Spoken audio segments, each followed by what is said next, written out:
एक सांसद को उनके घर के सामने गोली मार दी जाती है और कोई कुछ नहीं कर पाता। आप अगले जन्म में क्या बनना चाहेंगी? हम अगले जन्म में भले ही जानवर बन जाएं पर इस तरह की मतलब औरत नहीं बनना। गांव में बदनामी होना शुरू हुई। गांव के सरपंच के बेटे ने फूलन देवी के साथ जबरदस्ती करनी चाहिए और फूलन को गांव से ही बाहर निकाल दिया। लेकिन हर ऑपरेशन के पहले और बाद में फूलन के कहने पर पूरी गैंग किसी न किसी दुर्गा माँ के मंदिर में जाकर पूजा जरूर किया करती थी।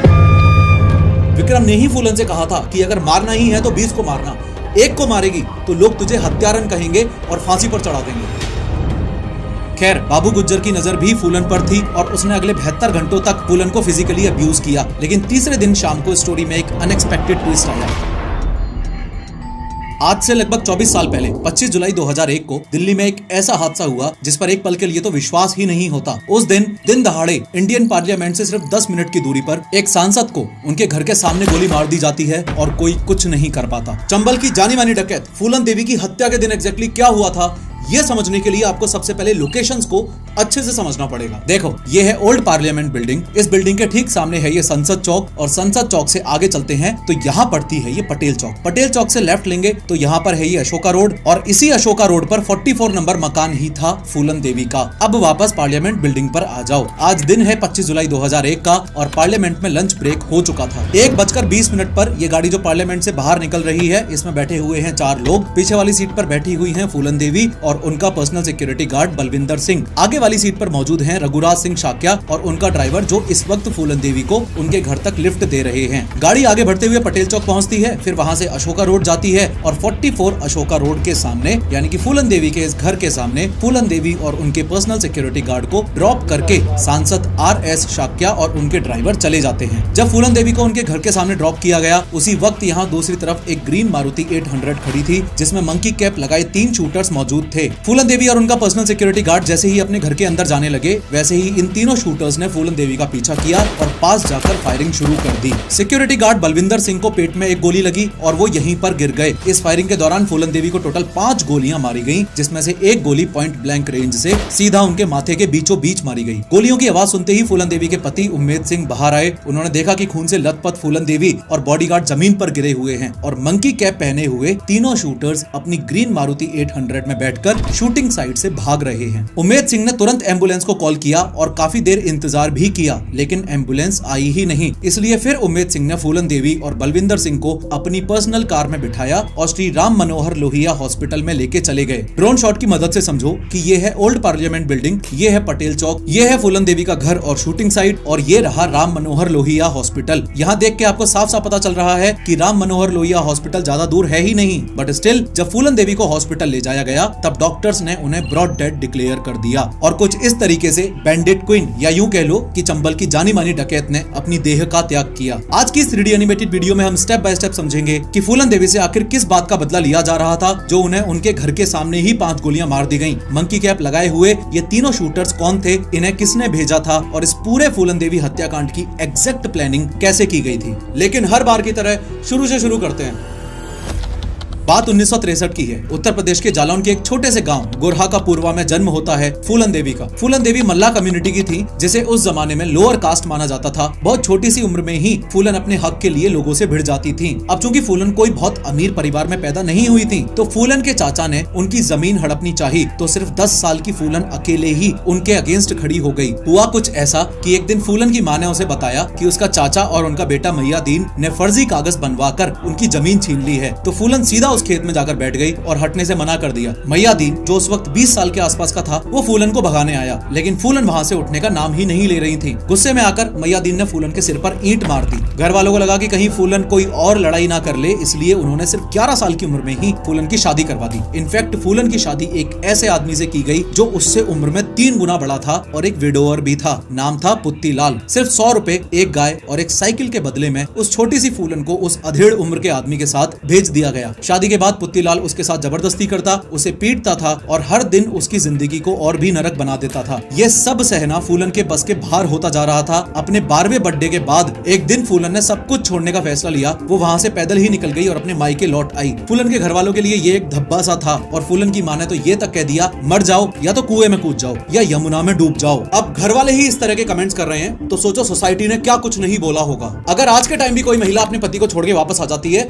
तो सोसाइटी के वो 4 लोग कितनी ज्यादा बातें बनाते हैं। फिर ये तो आज से 50 साल पहले की बात है, तो सोचो उस समय इस बात का कितना बड़ा मुद्दा बनाया होगा। मोरओवर फूलन के साथ भी वही हुआ। मायके लौटने के बाद फूलन को खराब नजरों से देखा जाता था और इसी बीच एक हादसा हुआ। गांव के सरपंच के बेटे ने फूलन के साथ जबरदस्ती करने की कोशिश की। फूलन जैसे तैसे उस लड़के को मार के तो वहां से भाग गई। पंचायत बैठी। चूंकि गांव ठाकुर कास्ट डोमिनेटेड था, सरपंच का बेटा भी ठाकुर ही था और फूलन एक लोअर कास्ट महिला थी, तो उन लोगों ने फूलन को कैरेक्टरलेस डिक्लेयर कर दिया और साथ ही उसे गाँव से भी निकाल दिया। यहाँ आपको एक बात ये भी बता दूं कि उत्तर प्रदेश में ठाकुर, जिसे अक्सर राजपूत भी कहा जाता है, एक अपर कास्ट कम्युनिटी है जो हिस्टोरिकली वॉरियर क्लास यानी कि क्षत्रिय मानी जाती है। ये लोग पहले से ही जमीन के बड़े मालिक रहे हैं और रूरल एरियाज में इनका काफी इन्फ्लुएंस रहा है। ठाकुर नाम असल में एक फ्यूडल टाइटल था जिसे लोग इज्जत और पावर के रूप में यूज करते थे। आज भी यूपी के कई गांव कस्बों में ठाकुर फैमिलीज के पास जमीन, पैसा और लोकल पावर होती है। एनीवेज गांव से निकल के फूलन अपने कजन कैलाश के घर चली गई जो यमुना नदी के पास टोगा गाँव में रहता था। कैलाश, जिसके घर फूलन रुकी थी, दिखने में तो एक आम आदमी ही था, लेकिन असल में वो डकैतों के लिए छोटे मोटे काम किया करता था, जैसे खबर देना, सामान पहुंचाना। इसी कनेक्शन के थ्रू फूलन की पहली मुलाकात डकैतों से हुई थी। कैलाश पहले से ही शादीशुदा था और उसके बच्चे भी थे, लेकिन कुछ सोर्सेज में मेंशन्ड है कि फूलन और कैलाश ने शादी भी कर ली थी, पर यह शादी ज्यादा दिन तक चल नहीं पाई। फूलन अपने कजन की जमीन पर घास काटती थी और भैंसों को चराने ले जाती थी, पर धीरे धीरे गाँव में उसकी इमेज बदलने लगी। लोग उसके बारे में अफवाहें उड़ाने लगे। उसे एक बदनाम औरत के रूप में देखा जाने लगा जो अकेली यमुना में नहाती थी, वो भी बिना कपड़ों के। फिर एक दिन फूलन ने अपने कजन कैलाश के घर से भी निकल जाने का फैसला किया। फूलन वापस अपने खुद के घर गोरहा का पूर्वा में आ गई, पर उनकी बदकिस्मती यहीं से शुरू हुई। साल था 1979 और फूलन की उम्र थी सिर्फ 16 साल। पुलिस ने फूलन को गिरफ्तार कर लिया, ये इल्जाम लगाकर कि उसने सरपंच के घर चोरी की है और वो डकैतों के साथ मिली हुई है। जेल में फूलन के साथ और भी भयानक चीजें हुई। पुलिस वालों ने कई दिनों तक फूलन को फिजिकली अब्यूज किया और कुछ सोर्सेज के हिसाब से तो उसके खुद के पिता के सामने भी। सबसे खराब बात यह है कि जिस सिस्टम को फूलन को प्रोटेक्ट करना चाहिए था,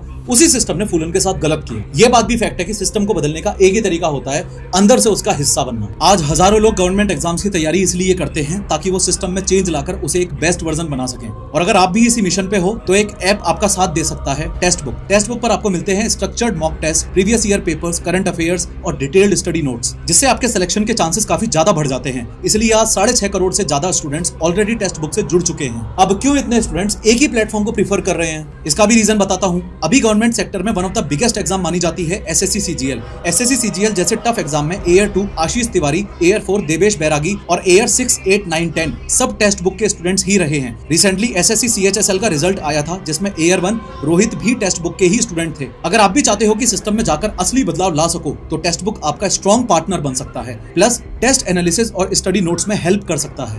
और अगर आप डिस्क्रिप्शन और पिन कमेंट में दी गई मेरी लिंक्स का यूज करोगे और कूपन कोड HOW12 लगाओगे तो आपको 12% का इंस्टेंट डिस्काउंट भी मिलेगा। Check out Testbook now. अब फूलन की लाइफ का एक नया चैप्टर शुरू होने वाला है और उससे पहले मैं अगर आपको एक छोटा सा फ्लैशबैक दूं तो फूलन की शादी 11 साल की उम्र में ही हो गई थी। पति मारता था, प्लस उसने मल्टीपल टाइम्स फिजिकल अब्यूज भी किया, इसलिए वो अपने पति के घर को छोड़ के वापस मायके आ गई थी। गांव में बदनामी होना शुरू हुई।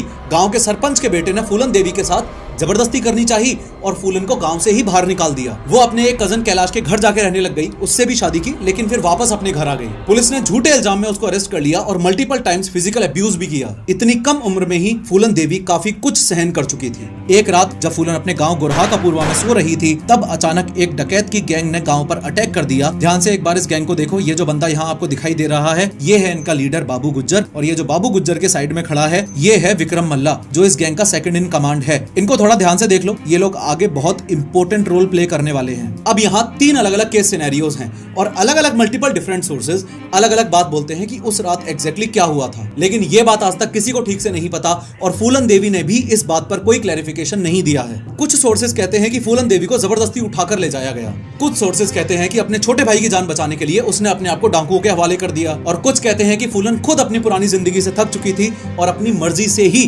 डकैतों के साथ चली गई। सच क्या था, ये आज भी एक राज ही है। एक बात और जो आपको यहाँ पता होनी चाहिए वो ये कि बाबू गुज्जर की गैंग भी दो अलग अलग कास्टों से मिलकर बनी हुई थी। एक तरफ थे ठाकुर जो अपर कास्ट के थे और दूसरी तरफ थे मल्ला जो लोअर कास्ट के थे। खुद बाबू गुज्जर भी एक ठाकुर था। मैं ये सारी बातें आपको इसलिए बता रहा हूँ क्योंकि ये अलग अलग जातियां ही आगे चल के इस पूरी कहानी में एक टर्निंग पॉइंट बनने वाली हैं। खैर, बाबू गुज्जर की नजर भी फूलन पर थी और उसने अगले 72 घंटों तक फूलन को फिजिकली अब्यूज किया। लेकिन तीसरे दिन शाम को स्टोरी में एक अनएक्सपेक्टेड ट्विस्ट आया। विक्रम मल्ला, हाँ वही जो इस गैंग का सेकंड इन कमांड था, वो फूलन को पहले से ही पसंद करता था। जब उसने देखा कि फूलन के साथ इतनी भयानक चीजें हो रही हैं, तो उससे और बर्दाश्त नहीं हुआ। उसने बाबू गुज्जर को वहीं पर गोली मार दी। बाबू गुज्जर के मर्डर की खबर पूरे आसपास के गांव कस्बों में आग की तरह तेजी से फैल गई। साथ ही ये भी सबको पता चल गया कि विक्रम मल्ला जो फूलन की ही जाति का था, उसने अपने अपर कास्ट लीडर को मार दिया है। और ना सिर्फ ये, वो इस पूरी गैंग का लीडर भी बन चुका है। ये बात सिर्फ एक पावर शिफ्ट नहीं थी, बल्कि एक सिंबल बन गई थी अपर कास्ट के खिलाफ खुली बगावत का।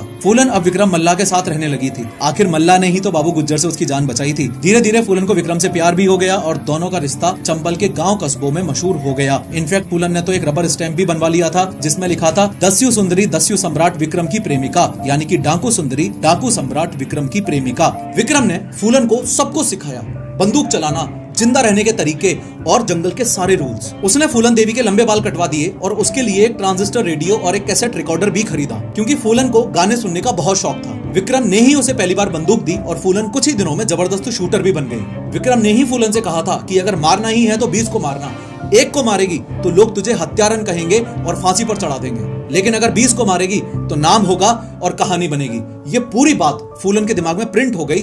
आपको आगे पता चलेगा कैसे। एनीवेज, अगले 1 साल तक विक्रम और फूलन ने अपनी गैंग को लेकर चंबल नदी के इन बीहड़ों में डाका डालना शुरू किया। विक्रम और फूलन की गैंग ज्यादातर अपर कास्ट के अमीर लोगों को लूटती थी और वो पैसा गरीबों में बांट दिया जाता था। धीरे धीरे लोग उन्हें रॉबिन हुड से कंपेयर करने लगे। इसके अलावा गाड़ियों को रोककर डाका डालते, अपर कास्ट गाँव और हवेलियां उजाड़ देते, कभी कभी लोगों का कत्ल या किडनैपिंग भी करते। लेकिन हर ऑपरेशन के पहले और बाद में फूलन के कहने पर पूरी गैंग किसी न किसी दुर्गा माँ के मंदिर में जाकर पूजा जरूर किया करती थी। फिर एक दिन फूलन सीधा पुत्तीलाल के गांव पहुंचती है, वही आदमी जिससे बचपन में फूलन देवी की शादी करवा दी गई थी और जो उसके साथ जबरदस्ती किया करता था। वहां जाकर फूलन ने उसे पूरे गांव के सामने खूब मारा और जाते वक्त वहां एक नोट भी छोड़ा जिसमें लिखा था, अगर किसी ने किसी बच्ची से शादी करने की हिम्मत की तो फूलन उसे छोड़ेगी नहीं, उसे मार दिया जाएगा। ये सिर्फ धमकी नहीं थी, एक वार्निंग थी उन सब के लिए जो छोटी बच्चियों से शादी करके उनकी जिंदगी बर्बाद करते थे। यहाँ एक बात आपको और बता दूं कि इस पूरी गैंग में जो ठाकुर थे उनको ऑब्वियसली अब विक्रम से दिक्कत हो ही रही थी। आपको पता चल चुका है क्यों। और इसी बीच पुरानी गैंग मतलब कि बाबू गुज्जर की गैंग के 2 पुराने डाकू श्री राम सिंह और लाला राम सिंह जेल से बाहर आ जाते हैं। दोनों ही ठाकुर थे, यानी कि अपर कास्ट के थे और दोनों ही जेल जाने से पहले बाबू गुज्जर की इसी गैंग के साथ काम किया करते थे। जेल से निकलते ही इन्हें 2 बातों से प्रॉब्लम हो गई। पहली बात ये कि विक्रम मल्ला ने बाबू गुज्जर को मार दिया है और अब खुद गैंग का लीडर बन चुका है। और दूसरी जो इनके लिए और भी बड़ी बात थी वो ये कि विक्रम एक लो कास्ट का आदमी था। यह बात दोनों भाइयों को हजम ही नहीं हुई। उनके लिए कास्ट बहुत ज्यादा इंपॉर्टेंट थी, इसलिए दोनों भाइयों ने मिलकर विक्रम को खत्म करने का प्लान बनाया और विक्रम की ही गैंग के कुछ लोग उसके खिलाफ हो गए, यानी कि ठाकुर श्री राम सिंह और लाला राम सिंह के साथ जाकर मिल गए। आज दिन है विक्रम की मौत का, 13 अगस्त 1980। सब कुछ रोज के जैसा ही था और डेली की तरह विक्रम और फूलन रात को अपने कैंप में सोने के लिए चले गए। तभी एक गोली चलने की आवाज आई। उसी सेकंड विक्रम उठ के बैठ गया। पहले तो उन लोगों को लगा कि पुलिस ने उनकी गैंग को घेर लिया है। पुलिस से बचने के लिए फूलन और विक्रम अपनी राइफल्स ढूंढने लग गए, लेकिन बदकिस्मती से वो वहाँ थी ही नहीं। और यही वो मोमेंट था जब विक्रम को लग गया था कि ये एक ट्रैप है। अगले ही पल श्री राम और लाला राम कैंप में घुस गए और बिना किसी वार्निंग के सीधा विक्रम पे गोली चला दी और विक्रम वही फूलन की गोद में ही मर के गिर गया। श्री राम और लाला राम की सनक अभी भी पूरी नहीं हुई और उन्होंने फूलन को उठाने का ऑर्डर दे डाला। फूलन कुछ समझ पाती उससे पहले ही श्री राम के साथ वाले डाकुओं ने फूलन के हाथ पैर बांध दिए और उसको उठा के एक बोट में डाल दिया। ये बोट सीधा जाकर रुकी इस बहमई गाँव में। लोकेशन का ओवरव्यू आप ऐसे ले सकते हो कि यहाँ कहीं चंबल की किसी बीहड़ में से फूलन देवी को उठाया था और कुछ किलोमीटर दूर यहाँ बहमई गाँव में ले गए थे। रोने लगी तो डांटा कि रोती क्यों है? ये जो मैंने बताया अभी 50% है, 100% देखना चाहती है? ये देख। बहमई गांव में फूलन को एक ऐसी झोपड़ी में कैद करके रखा गया जहां सिर्फ अंधेरा था। इस अंधेरे में उसे 3 हफ्तों तक रखा गया।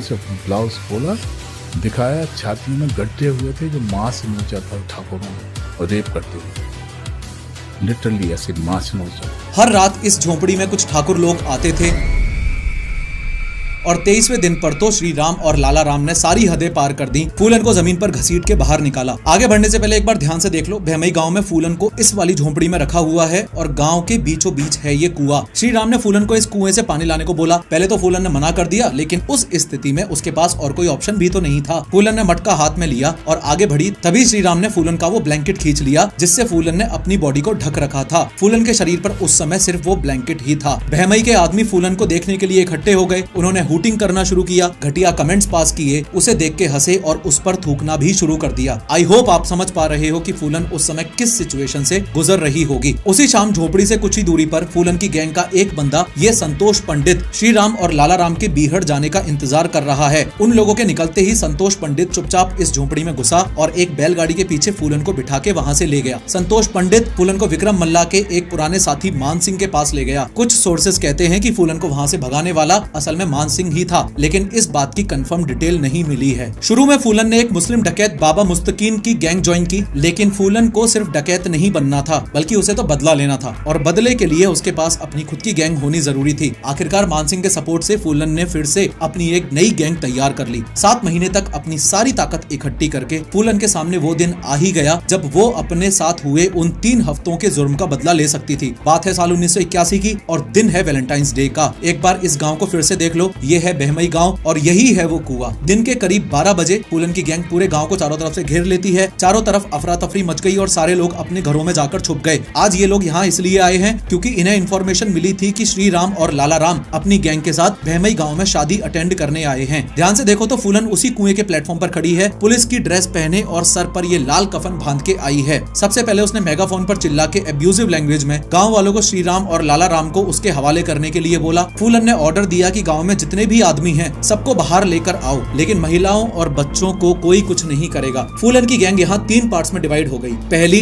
तो वो जो गाँव को घेर के खड़ी थी और पहरा दे रही थी, दूसरी घर घर में जाकर आदमियों को घसीट के बाहर लेकर आ रही थी और तीसरी घरों से कीमती सामान और बर्तन चुरा रही थी। सारे आदमियों को बाहर लाया गया और एक एक करके सबसे श्री राम और लाला राम के बारे में पूछा गया। वहाँ मौजूद आदमियों में से 2 बंदे श्री राम और लाला राम की गैंग के ही निकले, बट श्री राम और लाला राम उस समय भैमई गाँव में मौजूद ही नहीं थे। बाकी लोगों ने कसम खाई कि उन दिनों के बारे में किसी को भी कोई आइडिया नहीं है। लेकिन आज फूलन देवी के सिर पर तो खून सवार था। उसने 22 बंदों को एक लाइन में खड़ा किया और फिर से पूछा कि श्री राम और लाला राम कहाँ है। जवाब ना मिलने पर सबको एक ही साथ गोली मरवा दी। टोटल 150 गोलियां चली और 22 के 22 लोगों की मौत हो गई। हालांकि एग्जैक्ट नंबर्स थोड़े अनक्लियर हैं। कुछ सोर्सेस कहते हैं कि 20 लोग मरे और एक सर्वाइवर के मुताबिक 26 लोग लाइन में खड़े हुए थे। ये हत्याकांड इतना भयानक था कि सरकार ही हिल गई और उस टाइम उत्तर प्रदेश के चीफ मिनिस्टर वीपी सिंह ने तो इस पूरे हत्याकांड की मॉरल रिस्पॉन्सिबिलिटी लेते हुए रेजिग्नेशन तक दे दिया था। फूलन के सिर पर 10,000 का इनाम रखा गया और यहीं से फूलन बैंडिट क्वीन के नाम से फेमस हो गई मीडिया की वजह से। अब फूलन देवी का नाम डाकुओं की दुनिया में सबसे बड़ा बन चुका था। इस कांड के बाद ठाकुर फूलन के और ज्यादा अगेंस्ट हो गए थे। अब सेंट्रल गवर्नमेंट के लिए सबसे बड़ी टेंशन ये बन गई थी कि कहीं ये पूरा मामला कास्ट वायलेंस में कन्वर्ट ना हो जाए। उस टाइम की प्राइम मिनिस्टर श्रीमती इंदिरा गांधी के लिए सबसे बड़ा इंपॉर्टेंट इशू बन गया था कि फूलन देवी को कैसे भी करके सरेंडर करवाना है। फूलन और उसकी गैंग लगातार उत्तर प्रदेश और मध्य प्रदेश के बीच घूमते रहते थे, इसलिए दोनों स्टेट्स की पुलिस ने फूलन से सरेंडर करवाने की प्लानिंग शुरू कर दी।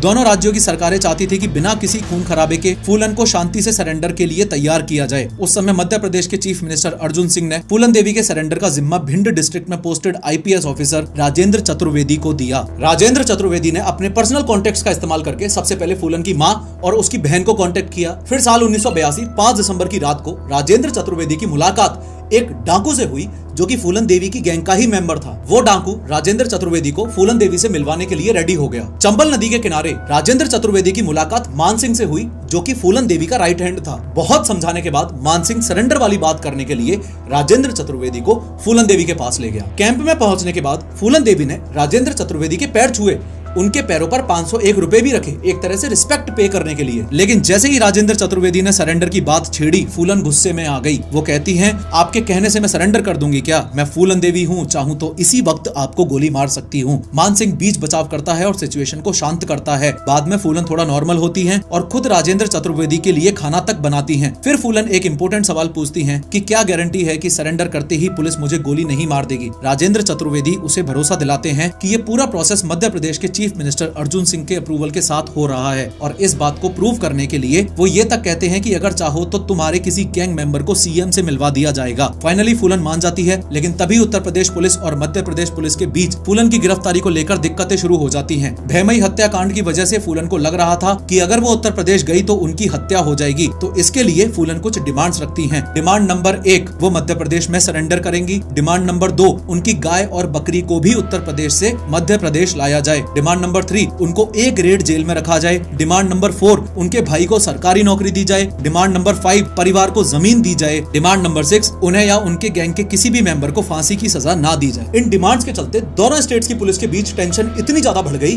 कि आपस में गोलीबारी तक की नौबत आ गई थी। उत्तर प्रदेश पुलिस ने गुस्से में आकर मध्य प्रदेश पुलिस के 6 पुलिस वालों को गिरफ्तार तक कर लिया था और इस पूरे हंगामे के चलते सरेंडर का प्लान फेल हो गया। Everything came back to zero. अब राजेंद्र चतुर्वेदी को फिर से फूलन को सरेंडर के लिए मनाना था। वो फिर से फूलन से मिलने पहुंचते हैं, लेकिन इस बार वो अकेले नहीं गए, बल्कि अपनी बीवी और अपने छोटे से बच्चे को लेकर वहां पहुंचे। फूलन की गोद में उन्होंने अपना बच्चा रख दिया। फूलन को यकीन दिलाया कि चाहे मेरा बच्चा गिरवी रख लो, पर मेरी बात पर विश्वास करो। इस बार फूलन का दिल पिघल जाता है। जैसे तैसे करके फूलन ने सरेंडर के लिए एग्री कर लिया। प्लस सरकार ने फूलन की डिमांड्स तो मान ही ली थी और भैमई हत्याकांड के ऑलमोस्ट 2 साल बाद यानी कि 13 फरवरी 1983 को सरेंडर की डेट फिक्स की गई। जगह थी मध्य प्रदेश का ये भिंड जिला। फूलन तब तक इतनी फेमस हो चुकी थी कि उनके सरेंडर को देखने के लिए ही 8000 से ज्यादा लोग वहां मौजूद थे, वो भी बिना किसी सोशल मीडिया के। सोचने वाली बात है। ये जो स्टेज आपको दिख रहा है, ये ही वो जगह है जहां अभी कुछ ही देर में फूलन देवी सरेंडर करने वाली हैं। स्टेज पर मौजूद हैं ये मध्य प्रदेश के chief minister Arjun Singh. Side में माँ दुर्गा और महात्मा गांधी की फोटोज रखी हुई हैं। सब फूलन के आने का इंतजार कर रहे हैं। तभी एक जोरदार चांटे की आवाज आती है। ये चांटा फूलन देवी ने एक रिपोर्टर को मारा था जब उसने सरेंडर से पहले ही उनकी फोटो क्लिक कर ली थी। फूलन को पता था कि उनकी एक फोटो लाखों में बिकती है और फूलन ने अपने हिस्से के पैसे भी उस रिपोर्टर से मांगे। खैर, स्टेज पर पहुंचकर फूलन अपनी कार्ट्रिज बेल्ट उतारती हैं और सीएम अर्जुन सिंह के पैरों में रख देती हैं। एक हार सीएम के गले में डालती हैं और दूसरा माँ दुर्गा की तस्वीर पर चढ़ाती हैं। फूलन पर टोटल 22 हत्या, 23 डकैती और 18 अपहरण के केसेस चले। फूलन को 11 साल की जेल हुई और उन्हें मध्य प्रदेश के ग्वालियर जेल में रखा गया। फिर साल 1994 में अपने पॉलिटिकल फायदे के लिए मुलायम सिंह यादव की सरकार ने फूलन देवी की रिहाई करवा दी। ये जो फोटो आपको दिखाई दे रही है, ये है उम्मेद सिंह। इनसे साल 1995 में फूलन देवी ने शादी कर ली और बुद्धिज्म धर्म भी अपना लिया। फिर साल 1996 में मिर्जापुर सीट से फूलन देवी सांसद बनी और 1999 में एक बार फिर से रीइलेक्ट हुई। फिर आगे की कहानी तो आपको पता ही है। 25 जुलाई 2001 को फूलन देवी का पार्लियामेंट से अपने घर जाना, ग्रीन कलर की मारुति 800 में शूटर्स का फूलन देवी के घर के ही बाहर वेट करना और जैसे ही फूलन देवी अपने घर के गेट पर पहुंची, तीनों ने उन पर गोलियां चला दी। शूटर्स ने तुरंत फायरिंग के बाद अपनी मारुति 800 में बैठकर ये अशोका रोड क्रॉस किया और इस पंडित पंत मार्ग पर आ गए। वहां उन्होंने गाड़ी छोड़ दी। उस गाड़ी में उन्होंने अपनी मंकी कैप्स और 2 बंदूकें भी छोड़ दी। फिर उन्होंने गन पॉइंट पर एक ऑटो रोका, उसमें बैठे और वहां से फरार हो गए। पुलिस ने कुछ ही देर बाद वो मारुति 800 गाड़ी तो बरामद कर ली। उसमें 2.32 कैलिबर की रिवॉल्वर्स और मंकी कैप्स मिली। लेकिन सबसे बड़ा सवाल ये था कि ये सब किसने किया और उससे भी बड़ा सवाल ये था कि क्यों किया। पुलिस इन्वेस्टिगेशन में लगी ही थी कि 27 जुलाई को एक आदमी पंकज उर्फ शेर सिंह राणा मीडिया के सामने आया और उसने फूलन देवी की हत्या की जिम्मेदारी ली और खुद ही सरेंडर कर दिया। 100 बात की एक बात यह है कि 1981 में फूलन देवी ने भैमई गांव में जो 22 ठाकुरों को एक लाइन में खड़ा करके गोली मारी थी, उसका बदला लेने के लिए शेर सिंह राणा ने इस फूलन देवी हत्याकांड को अंजाम दिया था। साल 2014 में कोर्ट ने शेर सिंह राणा को लाइफ इम्प्रिजनमेंट की सजा सुनाई थी, लेकिन साल 2016 में दिल्ली हाई कोर्ट से उन्हें बेल मिल गई और वो जेल से बाहर आ गए। ये बात भी सच है कि फूलन देवी की बहन मुन्नी देवी ने एक वक्त पर राणा के खिलाफ गवाही दी थी, लेकिन बाद में उन्होंने अपना स्टेटमेंट बदल दिया और बोला कि फूलन देवी के हस्बैंड उमेद सिंह भी फूलन देवी के इस हत्याकांड में